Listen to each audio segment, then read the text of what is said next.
بسم اللہ الرحمن الرحیم نحمده ونصلی ونسلم علی رسولہ الکریم اما بعد۔ محترم ناظرین،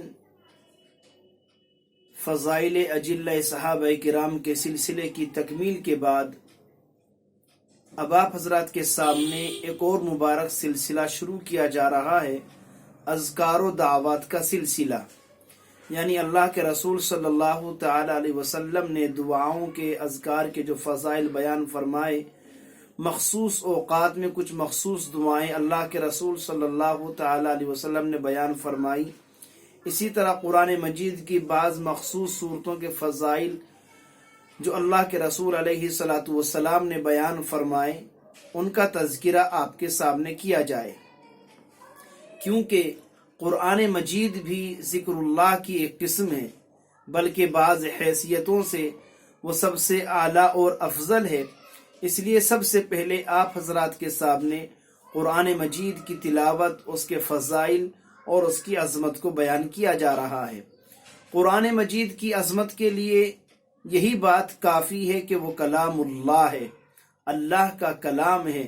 دنیا کی تمام چیزیں، تمام آسمان، زمین، اشجار و احجار، تمام انس اور جن، سب کے سب، یہاں تک کہ کعبۃ اللہ، مکۃ المکرمہ، مدینۃ المنورہ، تمام چیزیں اللہ کی مخلوق ہے سوائے قرآن مجید کے۔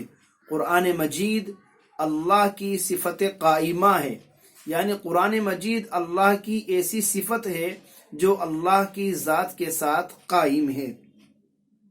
قرآن مجید میں ہے کہ اللہ تبارک و تعالی نے وادی طویٰ میں ایک مبارک درخت سے حضرت موسیٰ علیہ السلام کو اپنا کلام سنوایا تھا۔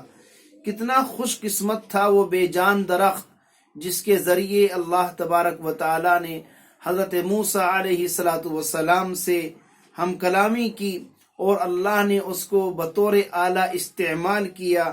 یقیناً جو بندہ اخلاص، عظمت و احترام کے ساتھ قرآن مجید کی تلاوت کرتا ہے، اس کو اس وقت شجرہ موسوی والا یہ شرف نصیب ہوتا ہے، اور گویا وہ اس وقت اللہ کے کلام مقدس کا ریکارڈ ہوتا ہے۔ حق یہ ہے کہ انسان اس سے آگے کسی شرف کا تصور بھی نہیں کر سکتا۔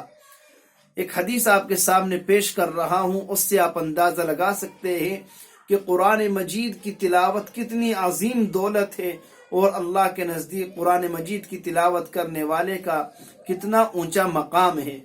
حضرت ابو سعید خدری رضی اللہ تعالیٰ عنہ راوی ہیں، رسول اکرم صلی اللہ تعالیٰ علیہ وسلم نے ارشاد فرمایا، اللہ فرماتا ہے، یعنی یہ حدیث قدسی ہے۔ کیا فرماتا ہے؟ اللہ فرماتا ہے، جس شخص کو قرآن نے مشغول رکھا میرے ذکر سے اور مجھ سے سوال اور دعا کرنے سے، میں اس کو اس سے افضل عطا کروں گا جو سائلوں اور دعا کرنے والوں کو عطا کرتا ہوں، اور دوسرے اور کلاموں کے مقابلے میں اللہ کے کلام کو ویسی ہی فضیلت حاصل ہے جیسی اپنی مخلوق کے مقابلے میں اللہ تعالیٰ کو۔ آپ دیکھیے اس حدیث میں اللہ کے رسول صلی اللہ تعالی علیہ وسلم نے دو باتیں بیان فرمائی۔ ایک شخص وہ ہے جو اللہ کے سامنے ہاتھ پھیلا کر دعائیں مانگ رہا ہے، اذکار کر رہا ہے، تسبیح، تقدیس، اللہ کی تمجید بیان کر رہا ہے، اور ایک شخص وہ ہے جس کو قرآن مجید کی مشغولیت کی بنیاد پر اللہ سے مانگنے کا، دوسرے اذکار کرنے کا وقت ہی نہیں ملتا۔ یعنی نماز وغیرہ کو چھوڑ کر جو دوسرے مسنون اعمال ہیں، مسنون اذکار ہیں، مسنون دعائیں ہیں، اس میں اس کو وقت نہیں ملتا۔ وہ قرآن پڑھنے میں، قرآن پڑھانے میں، قرآن کے علوم حاصل کرنے میں، یا قرآن مجید کی تلاوت کرنے میں لگا ہوا ہے، اور اسی میں وہ مکمل طور پر مشغول ہے۔